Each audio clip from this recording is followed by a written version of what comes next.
호떡 사세요. 엄마, 나 추워. 집에 가자. 2025년 1월 15일 밤 10시 서울 강남 한복판이었습니다. 영하 15도의 살을 애는 추위가 도심을 덮친 밤이었죠. 그곳에 낡은 호떡 노점 하나가 위태롭게 서 있었어요. 노점 앞에는 18살 소녀가 있었습니다. 얇은 교복 위에 다 떨어진 패딩을 걸친 채 얼어붙은 손을 호호 불며 반죽을 뒤집고 있었어요. 그때였습니다. 도로를 점거하며 나타난 검은색 차량 행렬. 마이바흐 석대가 일렬로 섰고 수행원 수십 명이 길을 터뜨렸어요. 사람들이 숨을 죽였습니다. 무슨 일이지? 차에서 내린 사람은 백발의 노인이었어요. 70대 중반으로 보이는 그 남자는 맞춤 정장을 입고 있었고 주름진 얼굴에는 세월의 무게만큼이나 깊은 위험이 서려 있었습니다. 태성그룹 강태문 회장, 대한민국 재계 서열 1위, 말 한마디로 경제를 움직이는 그 사람이었죠. 행인들이 수군거렸습니다. 저 사람 강태문 회장 아니야? 맞네. 근데 왜 여기에? 강태문 회장이 천천히 걸어왔어요. 호떡 노점을 향해서요. 그리고 소녀의 발치 앞 더러운 눈밭에 털썩 무릎을 꿇었습니다. 쿵! 수행원들이 경악하며 그를 붙잡으려 했어요. 회장님, 안 됩니다. 하지만 강태문은 짐승 같은 포효를 내뱉으며 그들을 뿌리쳤습니다. 비켜, 내 엄마야. 그의 목소리가 밤거리에 울려 퍼졌어요. 엄마, 나왔어. 나 너무 추워. 집에 가자. 소녀의 옷자락을 붙잡고 어린아이처럼 오열하는 재벌 회장. 행인들은 휴대폰을 꺼내 들었고 비서실은 혼란에 빠졌습니다. 소녀는 당황한 표정으로 노인을 내려다봤어요. 할아버지, 저는 할아버지 어머니가 아니에요. 하지만 강태문은 계속 울먹였습니다. 엄마, 나 배고파. 밥 줘. 하지만 사람들은 몰랐습니다. 이 미친 것 같은 장면이 17년간 철저히 매장되었던 대한민국 최고의 추악한 음모를 박살낼 서막이었다는 것을요. 세상 속 드라마 복주머니를 구독하시고 좋아요를 눌러주시면 더 많은 감동 드라마로 찾아뵙겠습니다. 지금 어디서 이 이야기를 듣고 계신지 댓글로 남겨주세요. 그날부터 3개월 전으로 돌아갑니다. 태성그룹 본사 회장실이었어요. 강태문 회장은 책상 앞에 앉아 서류를 보고 있었습니다. 하지만 뭔가 이상했어요. 같은 페이지를 10분째 보고 있었거든요. 회장님, 비서가 조심스럽게 다가왔습니다. 방금 결제하신 서류, 잉크도 안 마른 백지입니다. 강태문이 고개를 들었어요. 손에 든 만년필을 내려다봤습니다. 백지에 서명을 하고 있었던 거죠. 내가 방금 그의 손이 파르르 떨렸어요. 비서가 걱정스러운 표정을 지었습니다. 회장님, 병원에 가보시는 게 됐어. 강태문이 손을 내었어요. 나가봐. 비서가 물러갔고 강태문은 혼자 남았습니다. 그는 거울을 봤어요. 백발의 노인이 거울 속에서 자신을 바라보고 있었습니다. 나는 늙었구나. 강태문은 올해 75세였어요. 태성그룹을 40년간 이끌어온 산업계의 거물이었습니다. 하지만 최근 들어 이상한 증상이 나타나기 시작했어요. 회의 중에 임원들의 얼굴이 기억나지 않았습니다. 수십 조 단위의 프로젝트 이름도 까먹었어요. 어제 먹은 저녁 메뉴조차 생각나지 않았습니다. 설마 강태문은 병원에 갔어요. 검사를 받았습니다. 결과는 일주일 후에 나왔죠. 의사가 조심스럽게 말했어요. 회장님, 초기 알츠하이머입니다. 강태문의 세상이 멈췄습니다. 알츠하이머, 치매였어요. 의사가 계속 설명했습니다. 지금부터 약물 치료를 시작하면 진행 속도를 늦출 수는 있습니다. 하지만 완치는 어렵습니다. 강태무는 아무 말도 하지 못했어요. 제게 이리 기업을 이끄는 자신이 기억을 잃어간다니. 얼마나 남았습니까? 개인차가 있지만 빠르면 1년 내에 급속도로 악화될 수 있습니다. 강태무는 병원을 나왔습니다. 차에 올라탔고 창밖을 봤어요. 서울 시내가 보였습니다. 자신이 평생을 바쳐 일군 2도시. 하지만 이제 그 기억들이 사라지고 있었어요. 며칠 후 태성그룹 이사회가 열렸습니다. 회의실에는 20명의 임원들이 모여 있었어요. 강태문이 들어오자 모두가 일어나 인사했습니다. 회장님, 안녕하십니까? 강태문은 고개를 끄덕이고 상석에 앉았어요. 회의가 시작됐습니다. 이번 분기 실적 보고를 시작하겠습니다. 재무 담당 임원이 발표를 시작했어요. 하지만 강태문의 눈빛이 흐릿했습니다. 임원들의 얼굴이 자꾸 괴물의 형상으로 보였어요. 누가 누군지 구분이 안 됐습니다. 회장님, 다음 안건으로 넘어가겠습니다. 이 상무가 말했어요. 50대 중반의 그는 강태문의 오른팔로 20년을 함께한 사람이었습니다. 하지만 강태문은 이 상무의 이름이 기억나지 않았어요. 저기, 강태문이 더듬거렸습니다. 자네 이름이 뭐였지? 회의실이 순간 얼어붙었어요. 이 상무의 얼굴이 굳었습니다. 이승태입니다, 회장님. 아, 그래. 이상무. 강태문이 고개를 끄덕였지만 눈빛은 여전히 흐릿했어요. 이승태는 입꼬리를 살짝 올렸습니다. 노망이 시작됐구나. 회의가 끝나고 이승태는 자기 사무실로 돌아왔어요. 그리고 전화를 걸었습니다. 예, 저입니다. 회장님 상태가 심각합니다. 이제 준비를 시작하죠. 그날 밤 강태문은 집에 혼자 있었습니다. 태성그룹 회장 공간이었어요. 거대한 저택이었지만 그곳에는 강태문 혼자뿐이었습니다. 아내는 10년 전에 세상을 떠났고 딸은 17년 전에 죽었어요. 사위는 손녀를 데리고 잠적했고 연락이 끊겼습니다. 강태문은 거실 소파에 앉아 낡은 앨범을 봤어요. 사진 속에는 젊은 시절의 자신과 아내, 그리고 어린 딸이 웃고 있었습니다. 서윤아. 강태문이 사진을 쓰다듬었어요. 딸 이름은 강서윤이었습니다. 아름답고 똑똑한 딸이었죠. 하지만 17년 전 끔찍한 일이 벌어졌어요. 17년 전 2008년 여름 강서윤이 유괴됐습니다. 당시 28세였던 딸이 갓돌이 지난 아기와 함께 납치된 거였어요. 범인들은 100억을 요구했습니다. 강태문은 단 1초의 망설임도 없이 돈을 보냈어요. 경찰의 만류에도 불구하고 딸을 살리기 위해서라면 뭐든 할 준비가 되어 있었습니다. 하지만 돌아온 것은 싸늘하게 식어버린 딸의 시신이었어요. 비 내리는 한강 다리 밑에서 발견됐습니다. 범인은 잡히지 않았어요. 돈도 사라졌고 딸도 죽었습니다. 장례식장에서 사위가 말했어요. 장인어른 때문입니다. 장인어른이 돈을 보냈기 때문에 서윤이가 죽었어요. 뭐라고?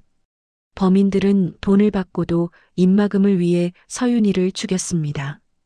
모든 게 장인어른 잘못이에요. 사위는 갓난아기였던 딸 강하은을 데리고 잠적해버렸습니다. 강태문은 손녀의 얼굴조차 제대로 보지 못했어요. 그날 이후 강태문은 단 한 번도 진심으로 웃어본 적이 없었습니다. 현재로 돌아왔어요. 강태문은 앨범을 덮고 한숨을 쉬었습니다. 하은아, 너는 어디에 있니? 그때 휴대폰이 울렸어요. 비서였습니다. 회장님, 내일 이사회가 급히 소집됐습니다. 무슨 일인가?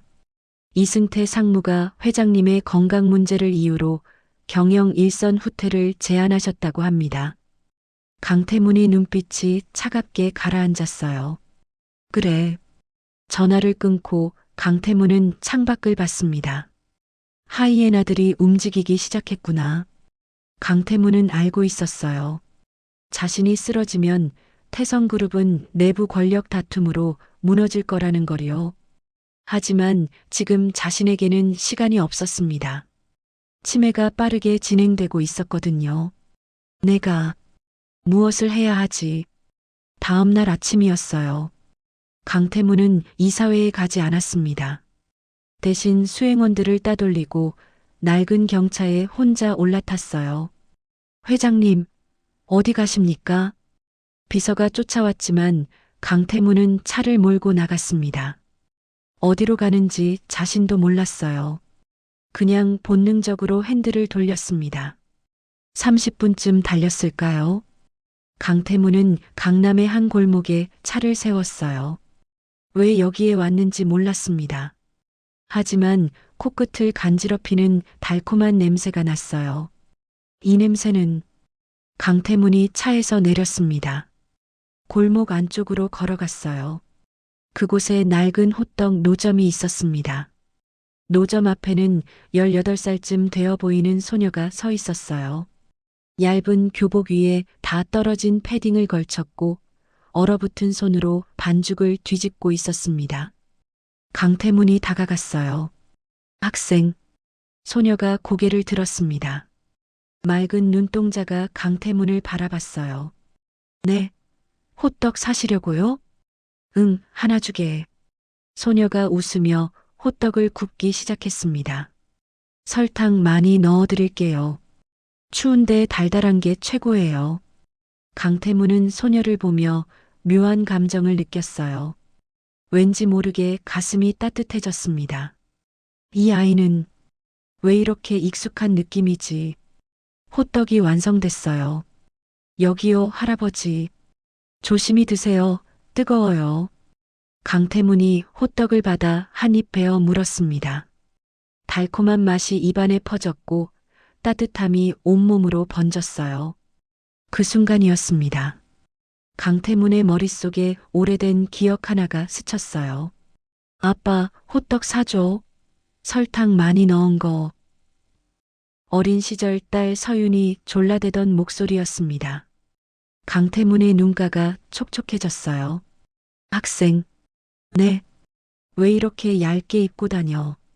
밥은 먹고 하는 거냐? 소녀가 쓸쓸하게 웃었습니다. 저 괜찮아요. 일하면 몸이 따뜻해져요. 강태문이 지갑을 꺼냈어요. 그리고 10만 원을 꺼내 소녀에게 건넸습니다. 이건 거스름 돈은 됐네. 그냥 가지고 있어. 아니에요, 할아버지. 호떡이 2,000원인데. 하지만 강태문은 이미 돌아서서 걸어가고 있었어요. 소녀는 10만 원을 들고 멍하니 서 있었습니다. 그날부터 강태문은 매일 그 노점을 찾았어요. 이사회도 회의도 모두 비서에게 맡기고 오직 호떡 노점으로만 갔습니다. 할아버지, 또 오셨어요? 소녀가 환하게 웃으며 맞았어요. 응, 오늘도 하나 주게. 네, 금방 구워드릴게요. 강태문은 소녀와 이야기를 나눴습니다. 학생, 이름이 뭐니? 하은이요. 강하은이에요. 하은이. 좋은 이름이구나. 부모님은? 소녀의 표정이 어두워졌어요. 아빠는 3년 전에 돌아가셨어요. 엄마는 제가 어릴 때 돌아가셨고요. 그럼 지금은 혼자 사니? 네. 고시원에서 살아요. 낮에는 학교 가고 밤에는 호떡 장사해요. 강태문의 가슴이 미어졌습니다. 18살 아이가 혼자 살아가고 있다니. 힘들지 않니? 하은이 고개를 저었어요. 괜찮아요. 전 강해요. 아빠가 그러셨거든요. 우리 하은이는 세상에서 제일 강하다고. 하은이 웃었습니다. 하지만 그 웃음 뒤에 숨겨진 슬픔을 강태문은 느낄 수 있었어요. 이 아이를 내가 지켜야겠다. 강태문은 결심했습니다. 이유는 몰랐어요.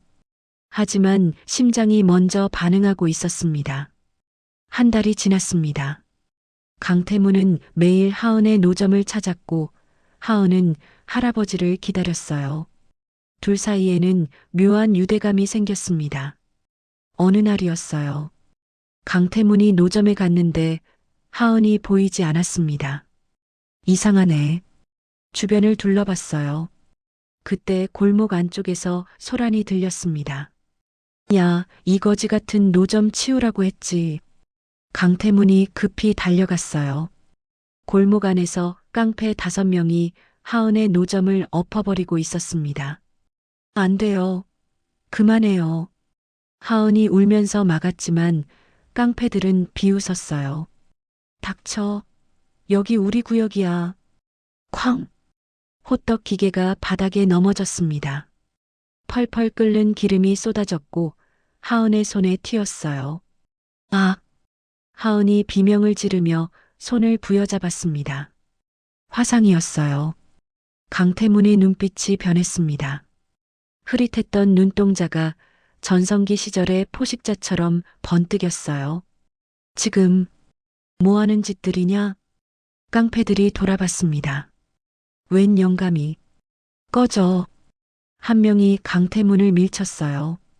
하지만 강태문은 꿈쩍도 하지 않았습니다. 대신 손에 든 지팡이를 휘둘렀어요.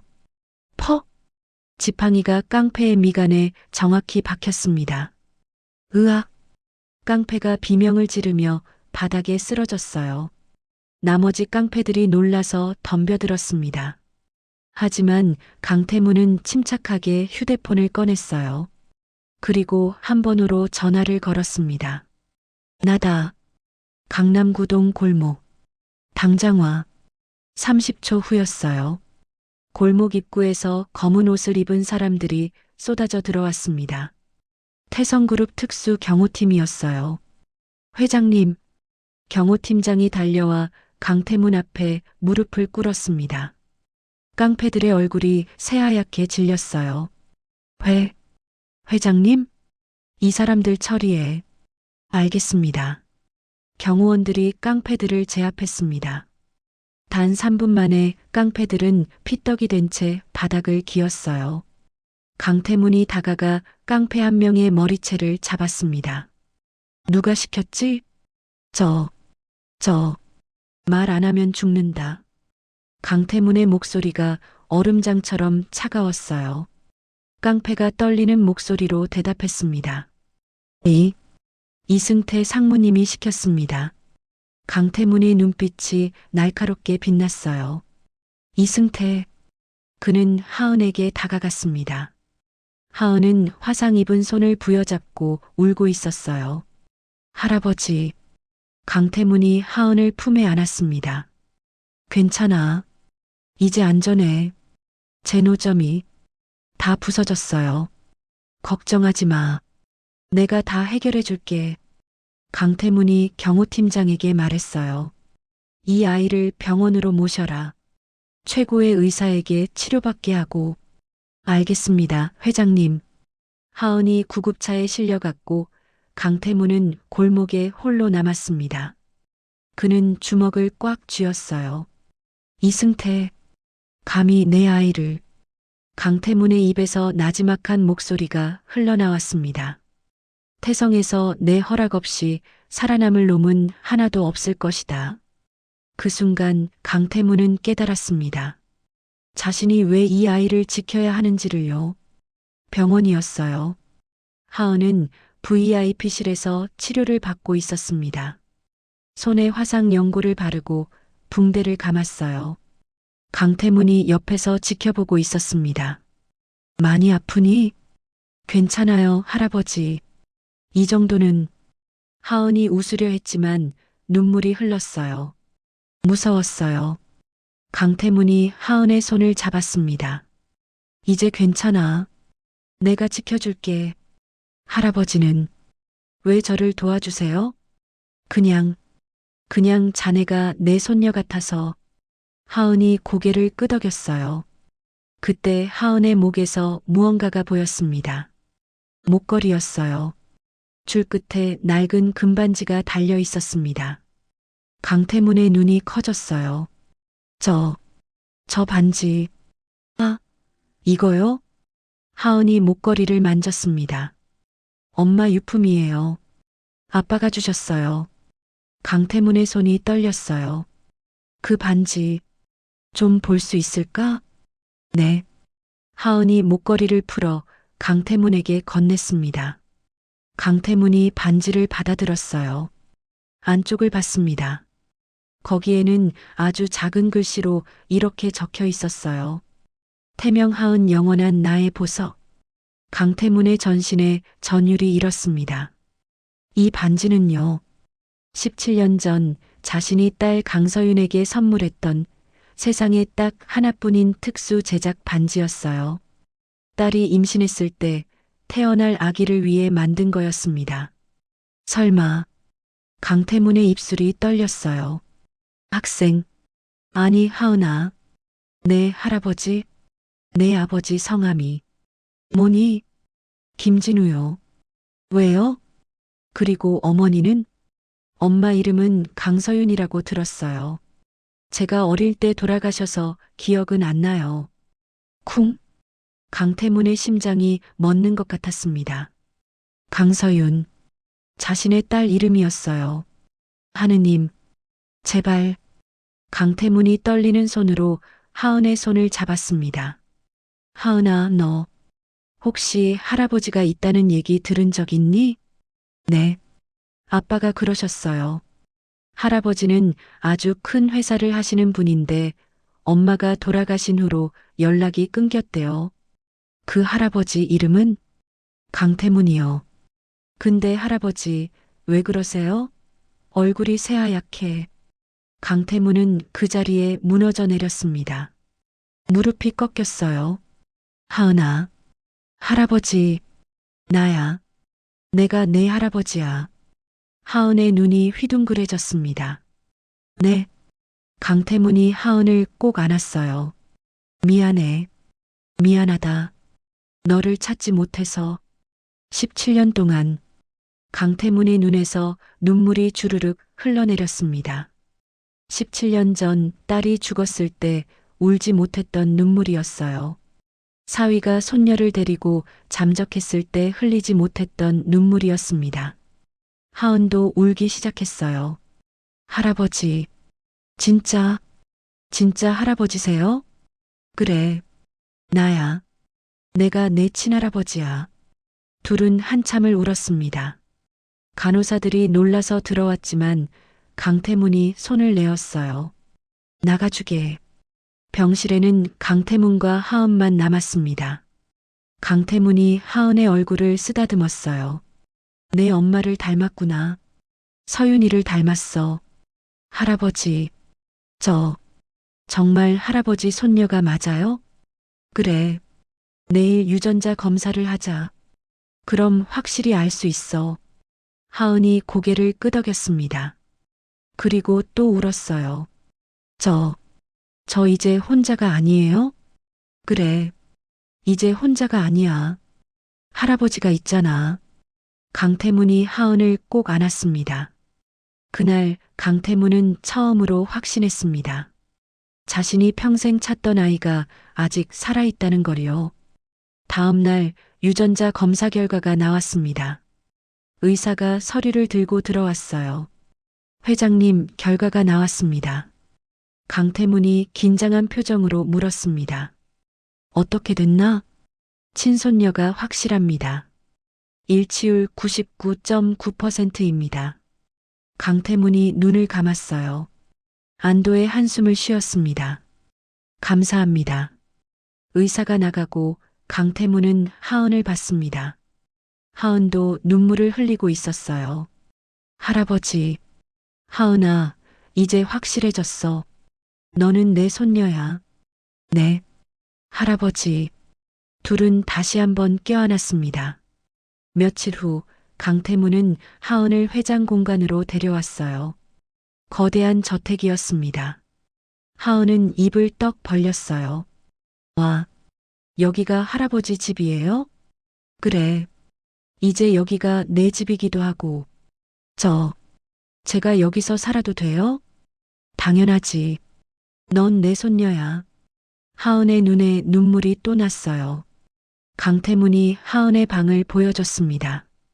넓고 아름다운 방이었어요. 여기가 내 방이야. 내가 좋아하는 대로 꾸며도 돼. 고마워요, 할아버지. 하은이 방 안을 둘러봤습니다. 그리고 침대에 털썩 주저앉아 울었어요.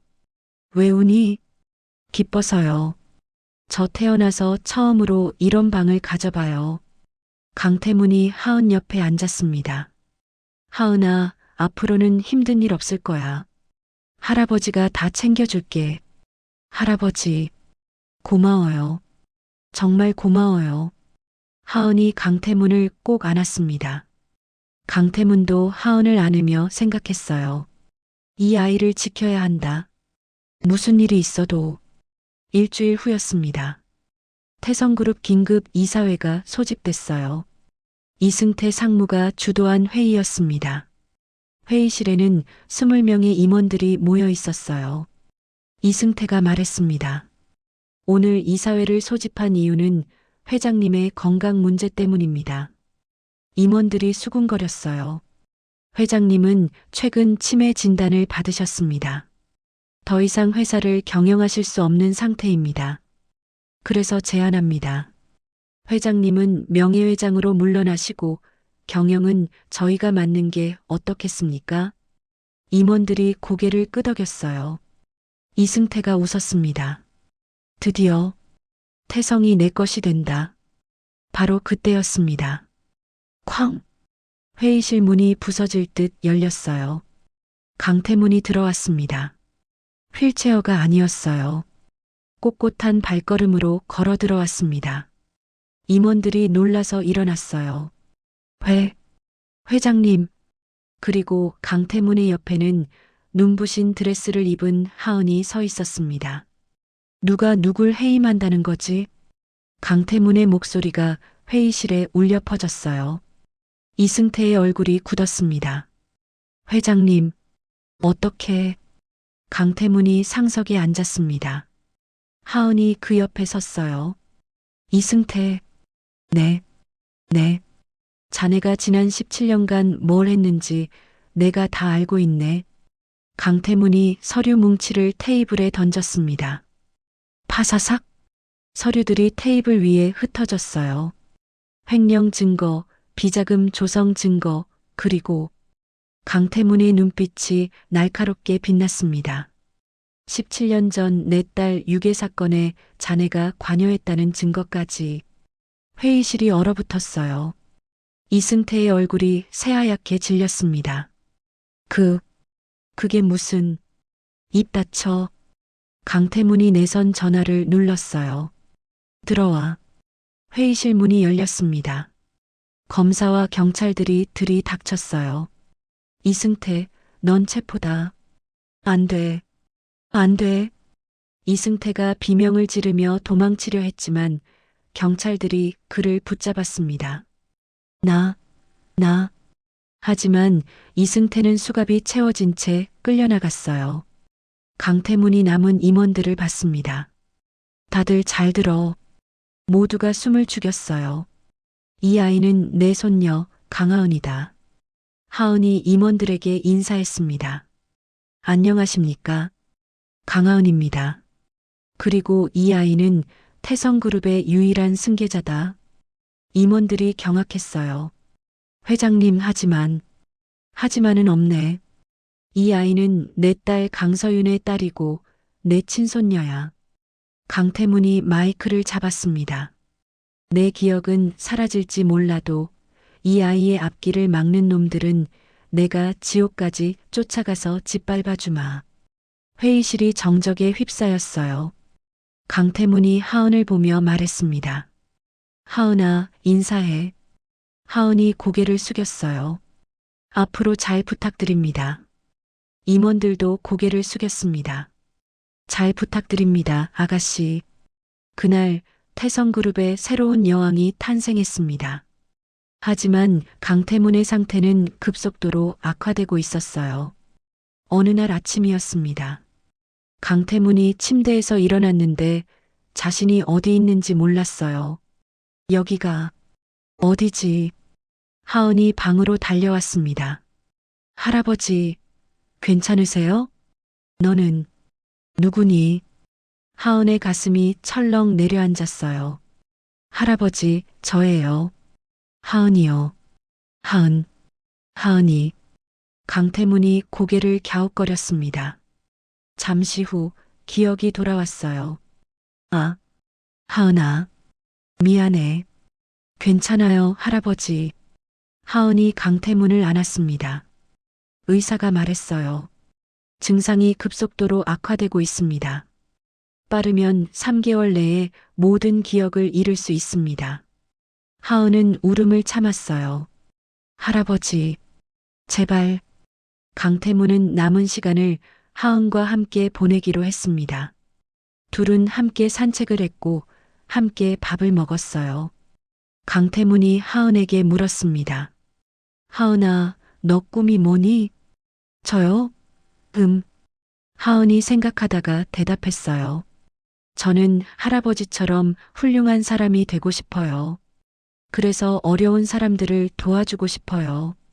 강태문이 웃었습니다. 그래, 좋은 꿈이구나. 할아버지는요?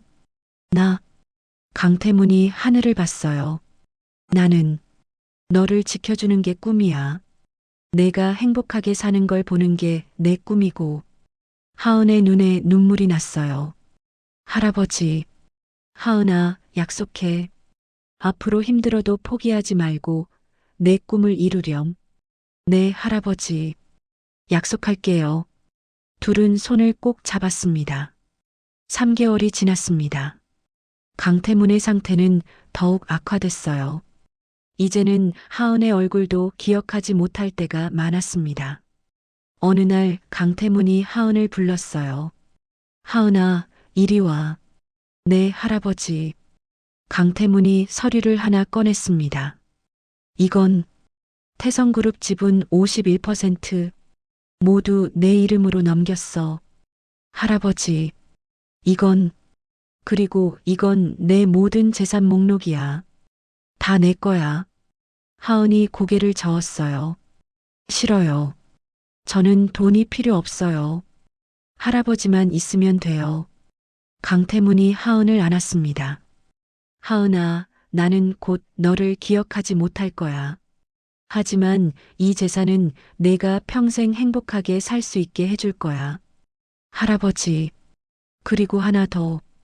강태문이 호떡 노점 사진을 꺼냈어요. 내가 했던 호떡 장사 기억하지? 네. 그 노점 자리에 건물을 지었어. 1층에는 호떡 가게를 만들었고 강태문이 웃었습니다. 이름은 하은이네 호떡? 어때? 하은이 울음을 터뜨렸어요. 할아버지, 고마워요. 정말 고마워요. 울지 마. 이건 할아버지가 내게 줄 수 있는 마지막 선물이야. 둘은 오래도록 껴안고 있었습니다. 3년이 흘렀습니다. 강태문은 이제 요양원에 있었어요. 모든 기억을 잃었습니다. 가족도 회사도 이름조차 기억하지 못했어요. 다만 한 가지만은 기억하고 있었습니다. 호떡의 맛이요. 어느 날 오후였어요. 강태문은 요양원 정원 벤치에 앉아 있었습니다. 간호사가 종이봉투를 건넸어요. 어르신, 손녀분이 보내신 호떡이에요. 강태문이 호떡을 꺼내 한 입 베어 물었습니다. 맛있다. 눈물이 흘렀어요. 이거 우리 엄마 맛인데. 그때 정원 입구에서 누군가 걸어왔습니다. 검은색 정장을 입은 여성이었어요. 하은이었습니다. 21살이 된 하은은 이제 태성그룹 부회장이 되어 있었어요. 할아버지, 하은이 강태문 앞에 무릎을 꿇었습니다. 3년 전 할아버지가 자신에게 그랬던 것처럼요. 누구세요? 저예요, 할아버지. 하은이요. 하은이. 강태문이 고개를 갸웃거렸습니다. 하은이 강태문의 손을 잡았어요. 할아버지, 이제 호떡 장사 안 해도 돼요. 제가 세상에서 제일 맛있는 호떡 매일 사줄게요. 호떡? 좋아요. 강태문이 어린아이처럼 웃었습니다. 하은도 웃으며 눈물을 흘렸어요. 할아버지, 집에 가요. 우리 집에. 집. 좋아요. 하은이 강태문의 손을 꼭 잡았습니다. 둘은 천천히 정원을 걸어 나갔어요. 석양이 그들을 따스하게 비추고 있었습니다. 여러분, 오늘 이야기는 여기까지입니다. 기억은 사라져도 사랑은 영원히 남는다는 걸 우리는 이 이야기를 통해 배웠습니다. 가족의 소중함, 그리고 포기하지 않는 마음의 힘을 느끼셨기를 바랍니다. 세상 속 드라마 복주머니를 구독하시고 좋아요를 눌러주세요. 그리고 댓글로 여러분의 생각도 나눠주시면 감사하겠습니다. 오늘도 좋은 하루 되세요.